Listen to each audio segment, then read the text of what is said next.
बिहार के गया जिले में इमामगंज थाना के नकटी पुल के पास एक व्यक्ति का शव पाया गया था। व्यक्ति की पहचान कर पुलिस कार्रवाई में जुट गई है। वही इस मामले में पुलिस ने बड़ी कार्रवाई करते हुए हत्या में शामिल 3 अभियुक्तों को गिरफ्तार कर लिया है। अवैध शराब के खरीद बिक्री में पैसे की वजह से उनके ही साथियों ने मिलकर हत्या की योजना बनाई और फिर मारपीट कर उसकी हत्या कर तालाब में फेंक दिया। वही तालाब में 2 दिन बाद बॉडी तैरने लगा तो बॉडी को निकालकर नकटी पुल के पास झाड़ियां में फेंक दिया गया। वही इस पूरे मामले का खुलासा इमामगंज एसडीपीओ अमित कुमार ने प्रेस कॉन्फ्रेंस कर दिया। वही इस मामले में इमामगंज एसडीपीओ अमित कुमार ने बताया कि बिजौनी पहाड़ी के पास अवैध रूप से शराब की भट्टी में शराब बनाया जाता था और इसके ही साथियों के द्वारा पैसे के लेन देन का विवाद हुआ तो कुल 6 लोगों ने मिलकर किशोरी भारती को पीट कर और गला दबाकर हत्या कर दिया था और पास कहीं चेक डैम में फेंक दिया था। लेकिन 2 दिन बाद पानी में बॉडी तैरने लगा। इसके बाद 27 तारीख की रात में बॉडी को तालाब से बाहर निकालकर पुल की झाड़ियों में फेंक दिया था। वहीं मृतक के परिजनों ने कुल 6 लोगों पर मामला दर्ज कराया था, जिसके आधार पर 3 आरोपियों को गिरफ्तार कर लिया गया है, जबकि 3 अपराधी अभी भी फरार है, जिसकी गिरफ्तारी के लिए छापेमारी की जा रही है। गया से मगधभूमि न्यूज के लिए मनोज कुमार की रिपोर्ट।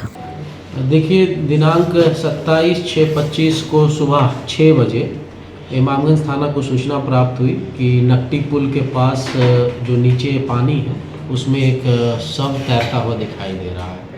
सूचना प्राप्ति के उपरांत महज 10 से 15 मिनट के अंदर एडिशनल एसएचओ अपने सशस्त्र बल के साथ घटनास्थल पर पहुंचते हैं और शव को अपने कब्जे में लेते हैं और इसकी सूचना तुरंत ही वरीय पुलिस पदाधिकारियों को दी जाती है। चूँकि हम लोगों का पंचायत स्तर पर और ज़िला स्तर पर एक व्हाट्सएप ग्रुप भी मौजूद है। शव को शिनाख्त करने हेतु हम लोगों ने उस पर फोटोग्राफ डाला और थोड़ी देर के बाद शव की शिनाख्त हो जाती है। जो पता चलता है कि ये जो मृतक है किशोरी भारती, वो बिजौनी गांव का रहने वाला है और इसकी हत्या कैसे हुई इसके बारे में पुलिस जो है तुरंत इसके अनुसंधान में लग जाती है। पूरी घटना को वरीय पुलिस अधीक्षक गया के द्वारा गंभीरता से लेते हुए और सिटी एसपी गया के मार्गदर्शन में मेरे नेतृत्व में एक टीम का गठन किया जाता है और घटना का कारण जानने के लिए अविलंब टीम निकलती है। जो प्रारंभिक पूछताछ और स्थानीय लोगों से जो भी साक्ष्य संकलन हम लोग को होता है उससे यह बात स्पष्ट हो जाता है कि बिजौनी पहाड़ी जंगल के बीच में कुछ लोगों के द्वारा अवैध भट्टी का निर्माण कर वहां पर अवैध शराब का कारोबार किया जाता रहा। तो जो मृतक है वो उसी कारोबार से रिलेटेड था और घटना वाले दिन इन लोगों के बीच में आपसी कुछ पैसे की लेन देन के कारण इनको मार पिटाई की जाती है और उसी क्रम में इसकी मृत्यु हो जाती है।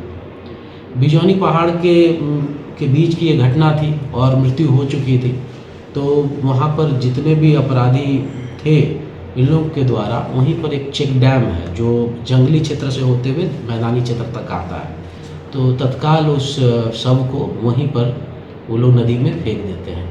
लेकिन 2 दिन के उपरांत फिर वो डेड बॉडी जो है उस पानी के ऊपर नज़र आने लगता है, तो तुरंत इन लोगों को थोड़ा संदेह होता है कि यहाँ पर लोग देख लेंगे तो हम लोग पर पूरा शक जाएगा। तो साक्ष्य को छुपाने की नीयत से इन लोगों के द्वारा 26 की रात्रि मध्य रात्रि इन लोगों के द्वारा उस डेड बॉडी को वहाँ से उठा करके और नकटी पुल के पास में फेंक दिया जाता है। पूछताछ के दौरान हालांकि जो भी एफआईआर दर्ज किया गया था उसमें 6 लोगों का नाम दिया गया था। उन 6 को हम लोगों ने डिटेन करके पूछताछ किया। पूछताछ के दौरान 3 लोगों ने अपनी इस घटना को कारित करने में संलिप्तता बताई है और उन लोगों के द्वारा और 3 अन्य लोगों का नाम लिया गया है जो अपराधमिकी अभियुक्त हैं। उन तीनों की भी छापामारी करने के लिए इमामगंज पुलिस के द्वारा प्रयास किया जा रहा है। मैं आपको ये भी बता दूं कि सूचना प्राप्ति के महज 12 घंटा के अंदर इमामगंज पुलिस के द्वारा इस पूरी घटना का न केवल सफल उद्भेदन किया गया बल्कि घटना में कारित 3 लोगों को भी सफलतापूर्वक हम लोगों ने गिरफ्तार किया है। इन लोग सब बधाई के पात्र हैं। मैं वरीय पुलिस अधीक्षक से इन लोगों को पुरस्कृत करने की अनुशंसा भी कर रहा हूं। हत्या किस प्रकार की गई है सर, किस चीज़ से? देखिए, जो प्रथम दृष्टिया जो नज़र आ रहा है, हालांकि पोस्टमार्टम रिपोर्ट नहीं आया है, तो मार पिटाई और उसको गला दबा करके मारने की बात सामने आ रही है। जी, पोस्टमार्टम होने के बाद जो है ये और भी क्लियर हो जाएगा। अपराध कर्मी सभी लोग विजयनी के लिए हैं। हाँ, वे लोग विजयनी के हैं, उसी गांव के हैं, लोकल हैं। और सब ये जो अवैध शराब का जो होता है भट्टी, उसमें वहाँ सर एक हत्या और हुई है, इसके पहले भी एक सब वहाँ से बरामद हुआ था अच्छा पूर्व में शराब को लेकर थे। उनकी गिरफ्तारी सर कहाँ से हुई? गिरफ्तारी हम लोगों ने विजयनी गांव से किया है। देर रात्रि हम लोग वहाँ छापामारी किए हैं और वहीं से सब लोग गिरफ्तार हुए। सबको अपने अपने घर से? हाँ, मैं किसी को घर से, किसी को दूसरे जगह, किसी की निशानदेही पे भी हम लोग किए। जिन लोग की गिरफ्तारी हुई है, ये भट्टी चलाते थे, पूर्व में इनकी भट्टी के पास से ही कुख्यात नक्सली विवेक यादव मृतक है, उसका भी कुछ दिन पहले फोटो वायरल हुई थी। देखिए, उस संबंध में भी हम लोगों ने पूछताछ किया है और जो पूर्व नक्सली विवेक यादव जो की जो यहाँ पर गतिविधियाँ रही है, उससे संबंधित सारे लोगों से हम लोगों ने पूछताछ की है और जो भी इस पर साक्ष्य मिले हैं हम लोगों के द्वारा उस पर भी कार्य किया जा रहा है। शराब बिल्कुल। और हम लोग और जितने भी CAPF यहाँ पर हैं, कंपनियाँ हैं, उन लोगों को भी सिटी SP गया के द्वारा आदेशित किया गया है कि एरिया डोमिनेशन के क्रम में इस तरह की जो भी भट्टियाँ नज़र आएगी वो उसको लोकल पुलिस की सहायता से हम लोग उसको डिस्ट्रॉय करेंगे। इधर विगत कई दिनों से देखा जा रहा है कि इमामगंज डुमरिया प्रखंड क्षेत्र में बिना नंबर का मोटरसाइकिल है, फर्जी मोटरसाइकिल घूम रही है। पुलिस भी शायद इसमें पड़ताल करने में सक्षम नहीं हो पा रही है। देखिए, हम लोगों ने एंटी क्राइम ड्राइव, जैसे अब इस संदर्भ में बता दूं कि हर सप्ताह 2 दिन एंटी क्राइम ड्राइव चलता है मुख्यालय स्तर से। जैसे कल भी चला और आज सुबह भी चला है। तो आपको बता दूं कि हम लोगों के द्वारा इमामगंज पूरे पुलिस अनुमंडल के द्वारा कुल 46,500 रुपया का फ़ाइन किया गया है और इसमें 80 लीटर के करीब देसी शराब भी बरामद हुई है, 2 संदिग्ध गाड़ी भी बरामद हुई है।